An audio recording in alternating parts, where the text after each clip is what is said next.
मोहतरम नाजरीन और अज़ीज़ तलबा व तालबात, आप सबको अस्सलामु अलैकुम। मैं महबूब पाशा, सरकारी उर्दू आला दर्जाती आला इब्तदाई मदरसा कल्लूर, तालुका सिरवार, ज़िला रायचूर से आज इस ऑनलाइन क्लास में आप सबका दिल की गहराइयों से इस्तकबाल करता हूँ। अजीज़ बच्चों, सबसे पहले आप सब अपने करीब एक नोटबुक, एक कलम और अपनी हफ्तुम जमात की दरसी किताब अपने पास रख ले, ताकि क्लास के वक्त सबक के अहम नुकात और ज़रूरी नुकात आसानी से अपनी नोटबुक में दर्ज कर सके। तो बच्चों, आप यहाँ तस्वीर देखिए। इस तस्वीर में तस्वीर नंबर 1 और तस्वीर नंबर 2 है। थोड़ा गौर से देखिए। पहले तस्वीर में लड़की कुछ पतंग को उड़ा रही है, तो उसका कुछ इमला है यहाँ पे। क्या है? तस्वीर नंबर 1, एक बार बाप अपने बेटी के साथ पतंग उड़ाते हुए पूछा कि बेटी, आपको एक सवाल है, उसका सही जवाब देना।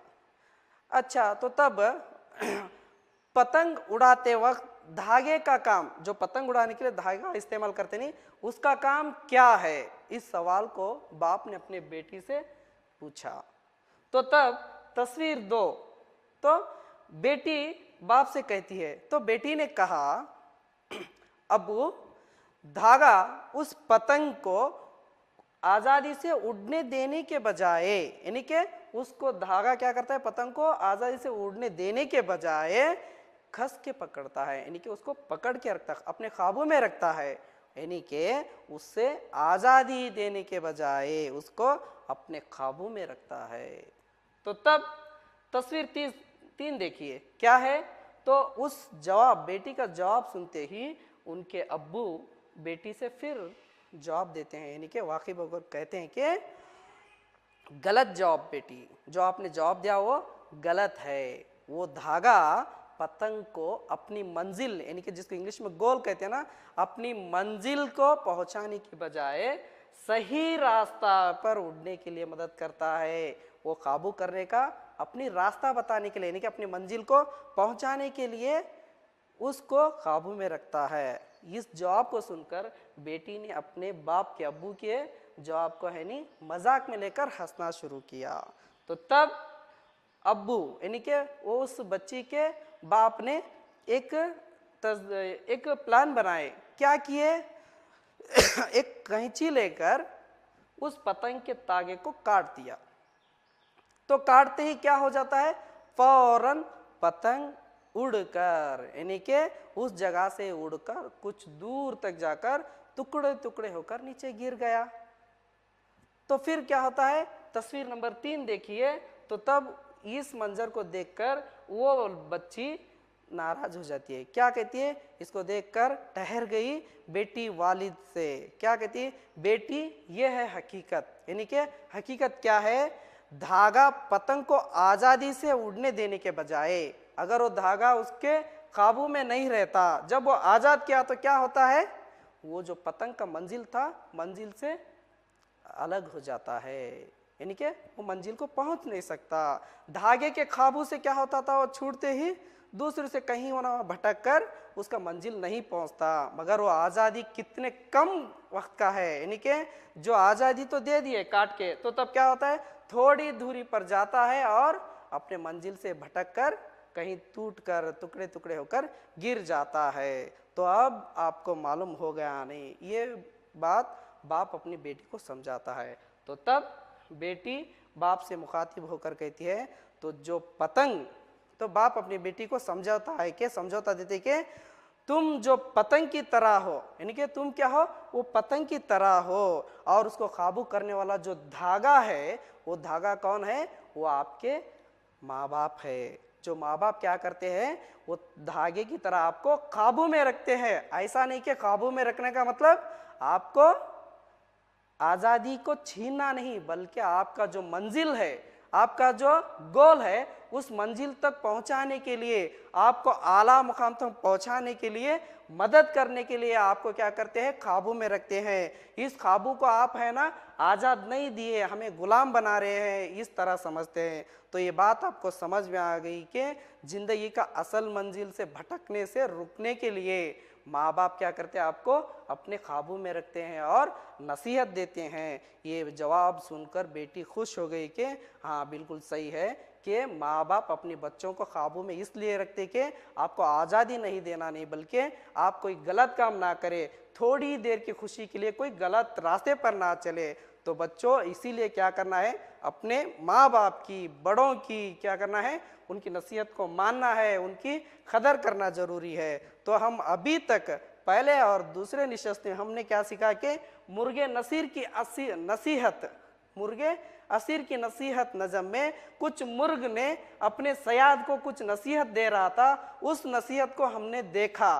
तो आज हम क्या करेंगे, उसके मुताल्लिक़ कुछ सवालात हैं यहाँ पे जो अभी तक आपने देखा, वो पिछली निशस्त में जो सवालात थे उन सवालात को पूछूंगा, तो उन सवालात के एक एक जवाबात दीजिए और उस जवाबात को अपने नोटबुक में दर्ज कीजिए। जो पहला सवाल है, अगर कोई चीज़ हासिल हो जाए तो क्या करना चाहिए। बच्चों याद है ना आपको, दूसरी निशस्त में यानी कि पिछले सबक में, पिछले निशस्त में मैंने आपको दिया था ये सवाल कि अगर कोई चीज़ आपको हासिल हो जाए तो क्या करना चाहिए।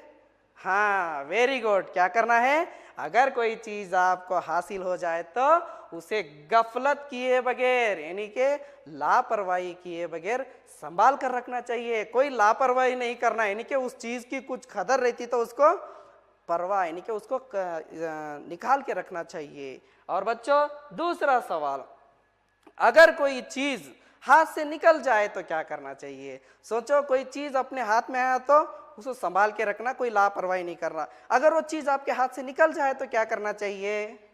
हाँ शाबाश, यानी कि याद है आपको सवाल का जवाब, वेरी गुड। यानी कि अगर कोई चीज़ हाथ से निकल जाए तो उसका रंज यानी कि कोई भी गम नहीं करना चाहिए, जो भी था वो हमारे नसीब में था समझकर जिंदगी में खुश रहना चाहिए। तो बच्चों और दो सवालात है जो आपको बहुत आसान है। जो पहले निशस्त का है, सयाद ने किसको असीर किया।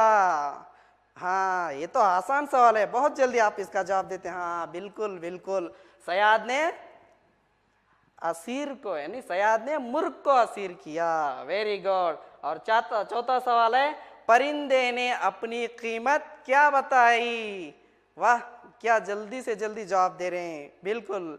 परिंदे ने अपनी कीमत टके का यानी कि बहुत ही कम कीमत वाला सिक्के का बताई, वेरी गुड। तो बच्चों अब आज हम इस आखिर तीसरे नसीहत में क्या सीखेंगे, जो मुर्गे असीर की नसीहत का जो उसका इमदादी कुछ हिस्सा है उसको मुसलसल कंटिन्यू करेंगे।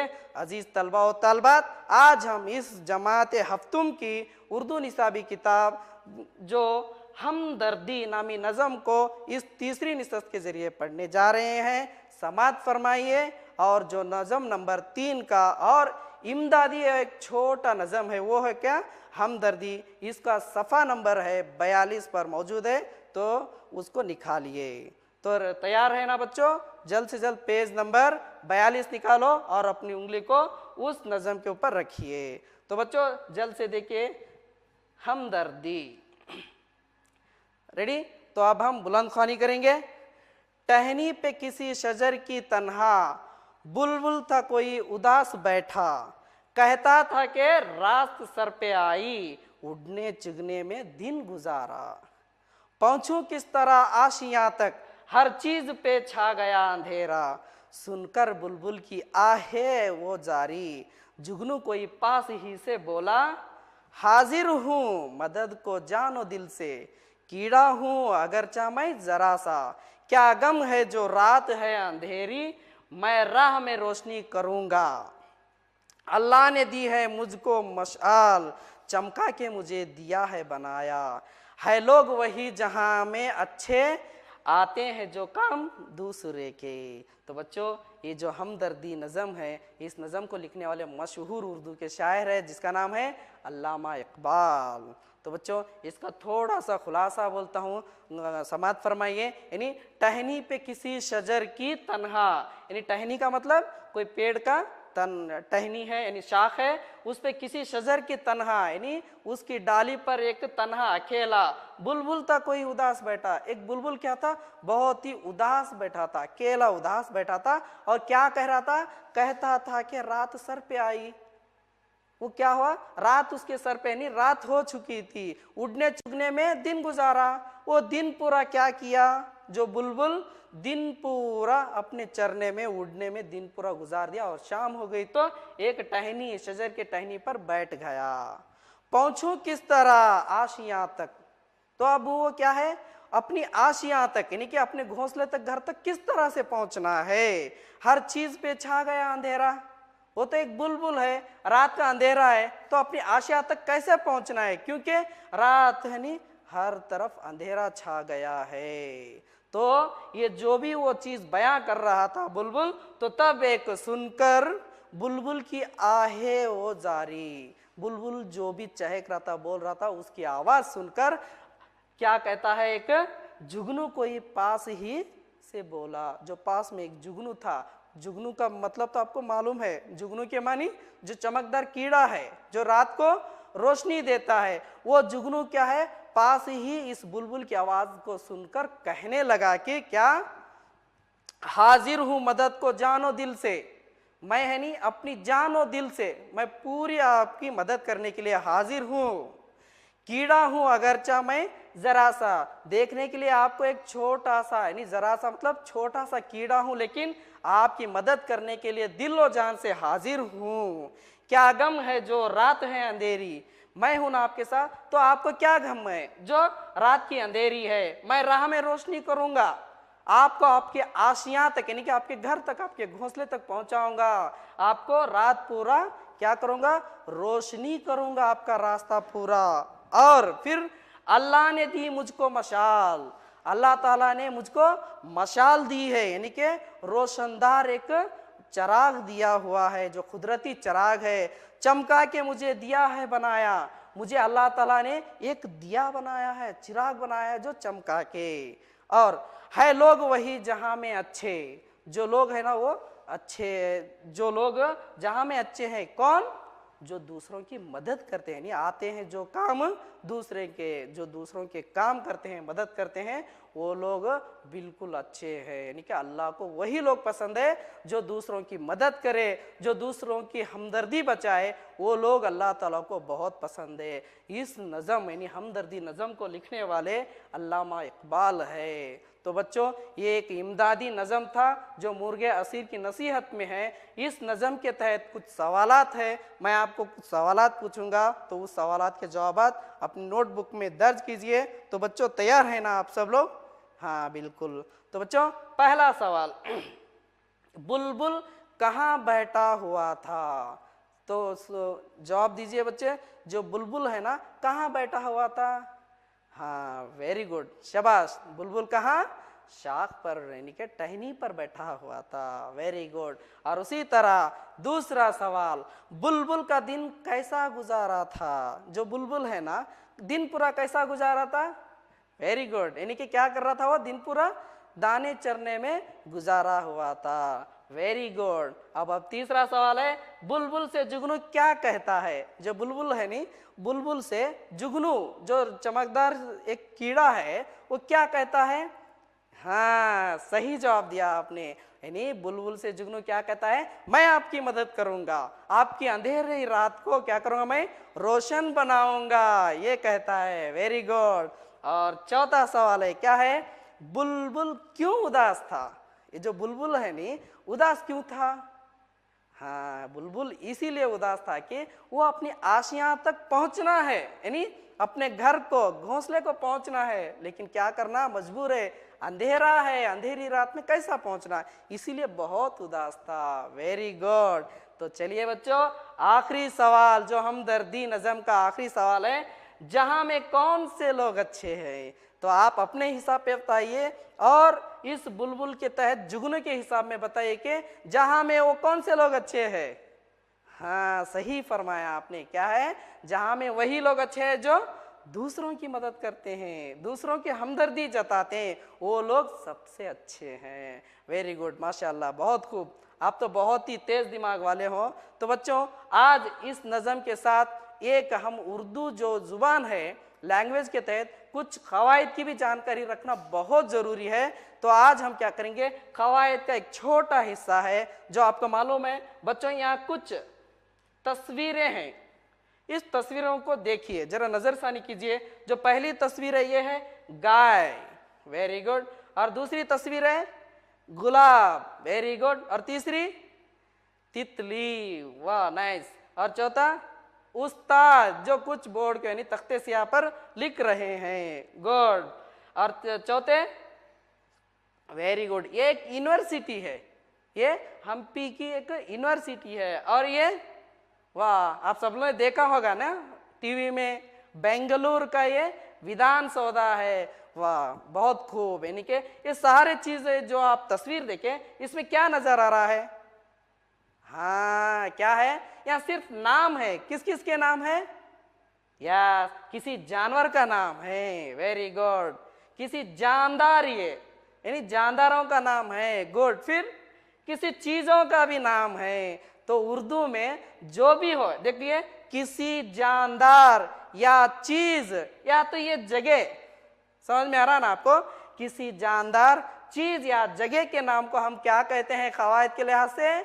इस्म कहते हैं, वेरी गुड। बच्चों इसको याद रखिए, इस्म किसे कहते हैं? किसी जानदार, चीज या जगह के नाम को हम इस्म कहते हैं, वेरी गुड। तो आपको मिसाल देने की जरूरत नहीं है, इस्म के मिसाल बहुत सारे जो आप तस्वीर में देखे, यानी कि गाय, फूल, तितली, उस्ताद, यूनिवर्सिटी, विधान सौदा, वाह वेरी गुड। तो बच्चों अब आगे बढ़ेंगे। क्या है? जो इस्म है, किसी चीज या जगह का नाम है, उस इस्म के अक़साम के बारे में जानकारी हासिल करेंगे।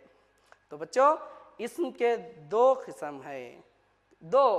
पहला है इसमें खास और दूसरा है इसमें आम है। तो बच्चों पहला इसमें खास, देखो इसमें इस्म तो आपको पता है, खास का मतलब अहम, इंपॉर्टेंट बोलते हैं हम, यानी कि इसमें खास वो इस्म है, यानी इसमें खास वो इस्म है जो किसी खास शख्स, यानी कि किसी इंपॉर्टेंट शख्स रहता नहीं, किसी खास शख्स, किसी खास जगह, किसी खास चीज का नाम दिया गया हो, यानी कि वो बहुत ही इंपॉर्टेंट रहना, खास रहना, वही रहना, फिर दूसरा नहीं। यानी इसमें खास वो इसम है जो किसी खास शख्स, यानी किसी खास जगह और किसी खास चीज का नाम दिया गया हो, उसे इसमें खास कहते हैं। मिसाल के तहत हिंदुस्तान, हिंदुस्तान सिर्फ मुल्क नहीं बल्कि कौन सा मुल्क? हिंदुस्तान, तो ये खास है, ये यानी हिंदुस्तान। जिला कौन सा? कलबुर्गी, रायचूरू, यानी कि वो कलबुर्गी एक खास इस्म है। उसी तरह बहुत सारे हमें इमारतें मिलते, महल मिलते, कौन सी महल? ताजमहल, एक इसमें खास है। ठीक है बच्चों, ऐसे कुछ लोगों के बच्चों के नाम समीर, लड़का अलग, समीर बोल के लड़के का नाम देना हो इसमें खास है। तो बच्चों अब मैं लड़का बोला तो उस लिहाज से दूसरा जो इस्म की किस्म है वो इसमें खास है, यानी इसमें खास वो इस्म है जो एक ही किस्म के गैर मखसूस हर चीज का नाम हो, एक ही किस्म के रहते, एक ही किस्म के रहते लेकिन गैर मखसूस हर चीज का नाम हो, उसे हम क्या कहते हैं?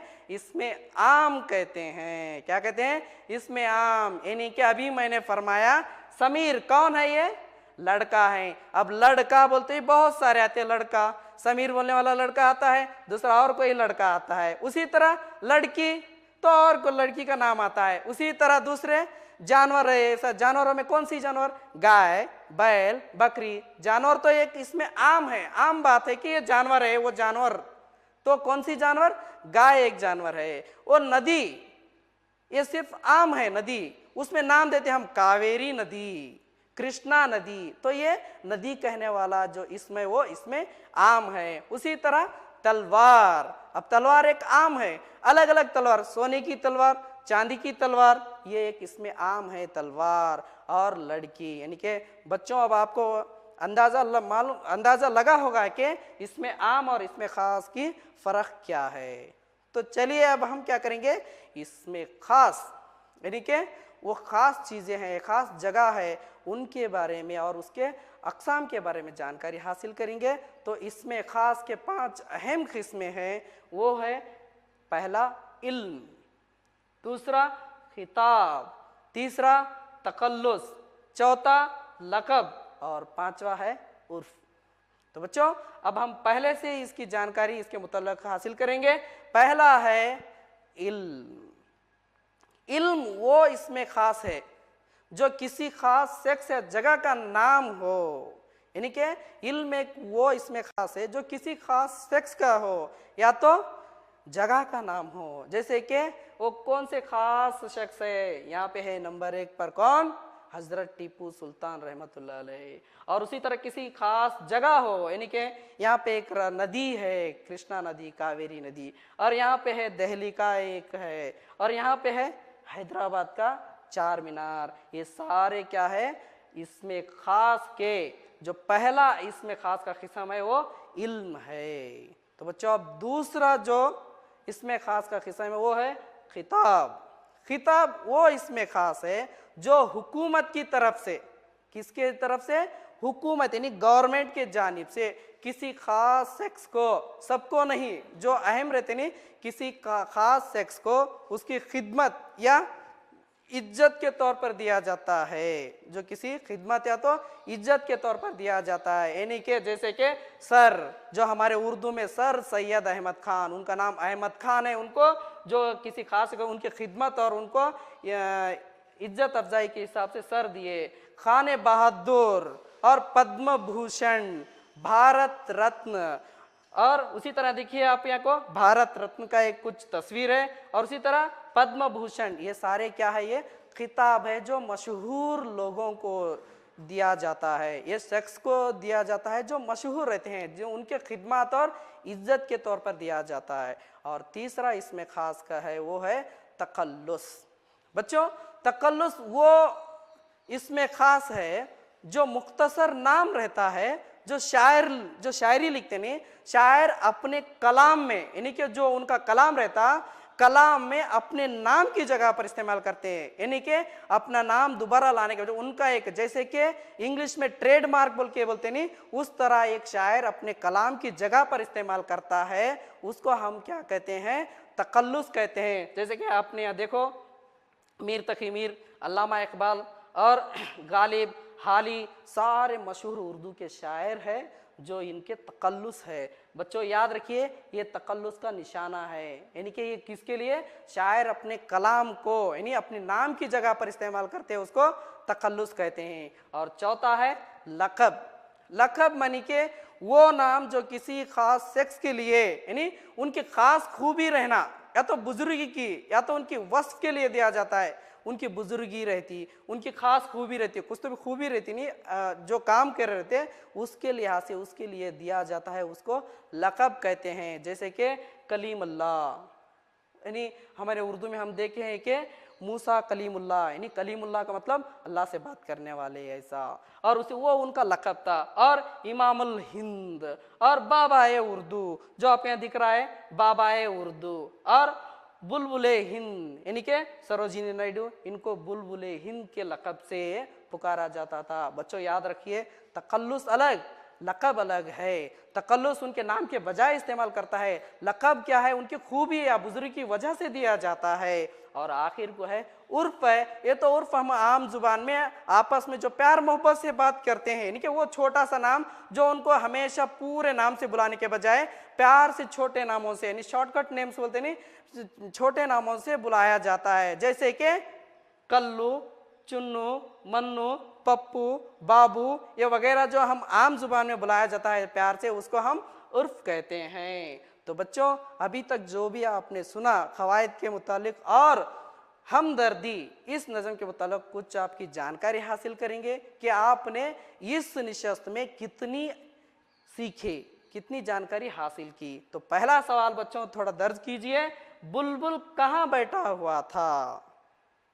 हाँ सही जवाब, क्या है जवाब, बुलबुल कहाँ बैठा, जो पहले ही मैं क़वाइद से पहले जवाब सुना था आपका, क्या है, बुलबुल टहनी पर बैठा हुआ था। सही है ना, बुलबुल टहनी पर बैठा था, वेरी गुड। तो अब दूसरा सवाल है, क्या है, बुलबुल का दिन कैसे गुजारा था, यानी गुजरा था। तो जवाब क्या है, वेरी गुड, बुलबुल का दिन उड़ने और चिगने में गुजारा था, यानी कि उड़ना और चरने में गुजार दिया था, वेरी गुड। और तीसरा सवाल बच्चों, बुलबुल से जुगनू क्या कहता है? हाँ हाँ, बिल्कुल सही जवाब, आपने तो बिल्कुल सही कहा। बच्चों बहुत तेज है आपका दिमाग। क्या है? बुलबुल ने जुगनू से क्या कहा? मदद करने के लिए, मदद करने के लिए मैं दिलो जान से हाजिर हूँ कहा था। Very good. और सवाल देखिए, इस्म किसे कहते हैं? मैं पहले ही कहा था आपको तस्वीर बता के, इस्म किसे कहते हैं? हाँ वेरी गुड, यानी कि इसमें किसी जानदार चीज या जगह के नाम को, कोई भी जानदार चीज यानी कि गाय, तितली, जो भी हो, फूल, वो जानदार चीज और जगह का नाम यानी कि विधान सौधा, यूनिवर्सिटी, सबको हम क्या कहते हैं? इस्म कहते हैं। वेरी गुड बच्चों, याद रखिए इस्म, ये आपको याद रखना है। तो अब इस्म के अक़साम कितने हैं? वेरी गुड, बहुत जल्दी जवाब दिया आपने। इस्म के अक़साम कितने हैं? 2 है। तो बता सकते हो तो कौन से है? हाँ सही, इस्म के 2 अक़साम कौन से हैं? नंबर 1 इसमें खास, और दूसरा, हाँ सही, इसमें आम है। तो बच्चों देखिए अब क्या है, खाली जगहों को मुनासिब अल्फाज से पुर करो, यानी कि भर्ती करना है आपको कि यहाँ पे सही जवाब, नीचे जो अल्फाज दिए गए हैं मुनासिब अल्फाज, इस अल्फाजों से खाना पूरी करना है। अपनी नोटबुक लीजिए और कलम लीजिए, यहाँ पे भी दर्ज कीजिए और अपनी नोटबुक में भी दर्ज कर लेना, याद रखिए। तो पहला खानापुरी क्या है? ओ इसमें खास, जो किसी शख्स या जगह का नाम हो, क्या कहते हैं? हाँ सही जवाब, वेरी गुड। अब दूसरा, ओ इसमें खास, जो हुकूमत की तरफ से किसी खास शख्स को उसकी खिदमत या इज्जत के तौर पर दिया गया, उसे क्या कहते हैं? गुड, क्या? खिताब कहते हैं। Very good. अब तीसरा सवाल क्या है? वो मुख्तसर नाम जो शायर अपने कलाम में अपने नाम की जगह पर इस्तेमाल करते, शायर अपने कलाम और नाम की जगह पर क्या इस्तेमाल करते?